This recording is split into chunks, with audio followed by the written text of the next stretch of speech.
আসসালামু আলাইকুম। কেমন আছেন সবাই? আশা করছি আল্লাহর অশেষ মেহেরবানিতে আপনারা ভালো আছেন। আপনাদের সকলের দোয়ায় আমরা সবাই আলহামদুলিল্লাহ ভালো আছি। আজকে আপনাদের সাথে আরাফাত দিনের করণীয় কিছু গুরুত্বপূর্ণ বিষয় নিয়ে আলোচনা করব। আমি দুটো রান্না আপনাদের সাথে শেয়ার করব। রান্নাগুলো আপনারা দেখতে থাকুন। আমি বলে দেব কি কি দিচ্ছি এর ফাঁকে দিয়ে।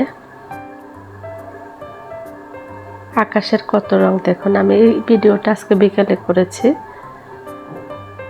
কত সুন্দর জিনিসগুলো দেখতে, সুবহানাল্লাহ। আপনারা কেমন আছেন অবশ্যই কমেন্টে জানাবেন।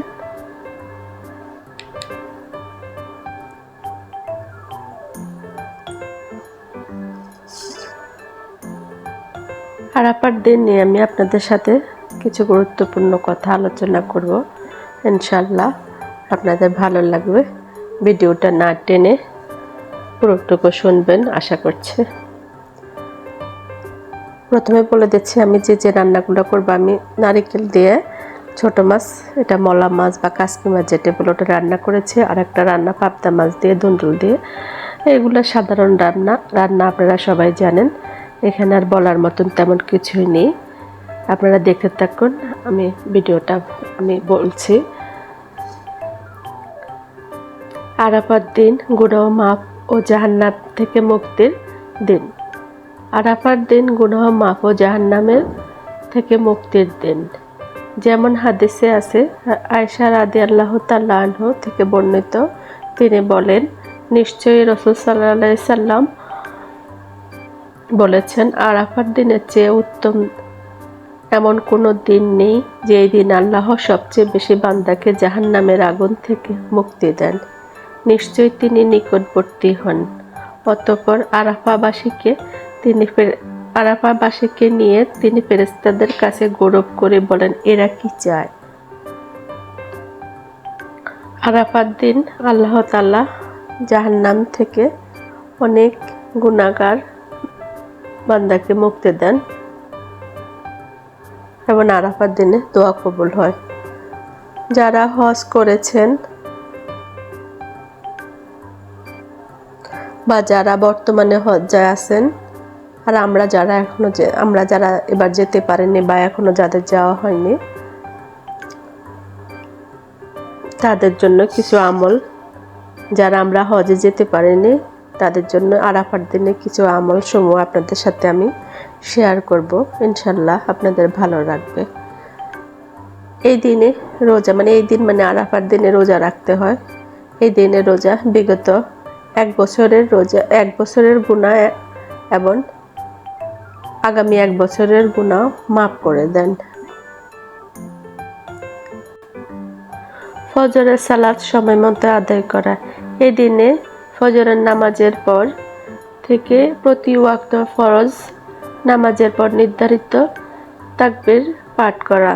তাকবীরটি বলছি আমি, আল্লাহু আকবার, আল্লাহু আকবার, লা ইলাহা ইল্লাল্লাহু, আল্লাহু আকবার, আল্লাহু আকবার, ওয়ালিল্লাহিল হামদ। ফজরের নামাজের পর থেকে সূর্য ওঠা পর্যন্ত জায়নামাজে বসে থেকে বেশি বেশি জিকির করা। সূর্যোদয়ের পর ইশাক নামাজ পড়া।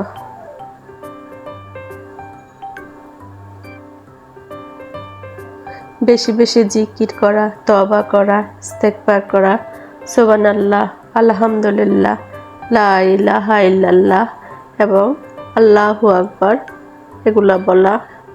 ইস্তেগফার যেমন আস্তাগফিরুল্লাহ, দুরূদ পাঠ করা এবং বেশি বেশি কোরআন পাঠ করা।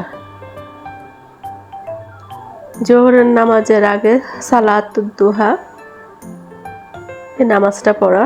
নামাজটা সকাল 9টা হতে মধ্যাহ্নর পূর্বে আদায় করা যায়। রাকাতের সংখ্যা হলো 2, 4, 8, 12 যে যত রাকাত পড়তে পারেন সালাতুদ দুহা নামাজ। জোহরের নামাজের আগে 1 পারা কোরআন পাঠ করা এবং অবশ্যই কোরআন পাঠ করা ভালো। বেশি বেশি দোয়া আরাফাত দিন করা উচিত। রাসূল সাল্লাল্লাহু আলাইহি সাল্লাম বলেন সর্বোত্তম দোয়া হচ্ছে আরাফাত দিনের দোয়া। আমি এবং আমার পূর্ববর্তী নবীগণ এ দিনে উত্তম যে দোয়াটি পাঠ করতাম তা হচ্ছে লা ইলাহা ইল্লাল্লাহু ওয়াহদাহু লা শারীকা লাহু লাহুল মুলকু ওয়া লাহুল হামদু ওয়া হুয়া আলা কুল্লি শাইইন কাদির। এই দোয়াটা রাসূল সাল্লাল্লাহু আলাইহি সাল্লাম বলেছেন যে আরাফার দিন বেশি বেশি পাঠ করতেন। উনি উনার পূর্ববর্তী নবীগণও পাঠ করতেন, উনিও পাঠ করেছেন। ইনশাআল্লাহ আমরা এই দোয়াটা বেশি বেশি আরাফার দিনে পাঠ করব। এটাকে কালেমায়ে সাহরামও বলা হয়। আসরের নামাজ পড়ে মাগরিব পর্যন্ত জায়নামাজে বসে থেকে বিভিন্ন ইবাদতে মগ্ন থাকাটা ভালো। আল্লাহকে স্মরণ করা, বেশি বেশি দোয়া করা, সমস্ত মুসলমানদের জন্য, আত্মীয় স্বজন, স্বামী সন্তানদের জন্য, সবার জন্য দোয়া করা। যারা আজকে হজ করবে যারা আরাফার ময়দানে উপস্থিত তাদের দোয়া কবুল, হজ কবুল হওয়ার জন্য বেশি বেশি দোয়া করা। আর আমরা যারা হজে যেতে পারিনি তাদের জন্য আরাফাতের দিন আল্লাহ সপ্ত আসমানের নিচে নেমে আসেন, সবার দোয়া কবুল করেন। তাই আসুন আজকের দিন আমরা বেশি বেশি দোয়া কবুল করি, বেশি বেশি ইস্তেগফার করি, কালেমায়ে সাহরাম বেশি বেশি পাঠ করি। আল্লাহ যেন আমাদের ইবাদত করার তৌফিক দান করে, আমাদের গুনাহগুলো মাফ করে দেন।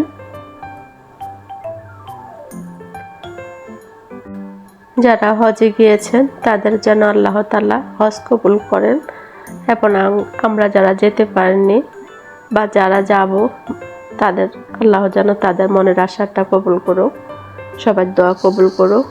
আমরা বেশি বেশি ইস্তেগফার করব। আরাফার দিন এই জিনিসগুলো বেশি বেশি পাঠ করবেন আপনারা। ইস্তেগফার, কালেমায়ে সাহরাম, লা ইলাহা ইল্লাল্লাহু ওয়াহদাহু লা শারীকা লাহু লাহুল মুলকু ওয়া লাহুল হামদু ওয়া হুয়া আলা কুল্লি শাইইন কাদির। এটা হলো কালেমায়ে সাহরাম। এটা নবী সাল্লাল্লাহু আলাইহি সাল্লাম আরাফার দিন বেশি বেশি পড়েছেন এবং আমরা সবাই পড়ব ইনশাআল্লাহ।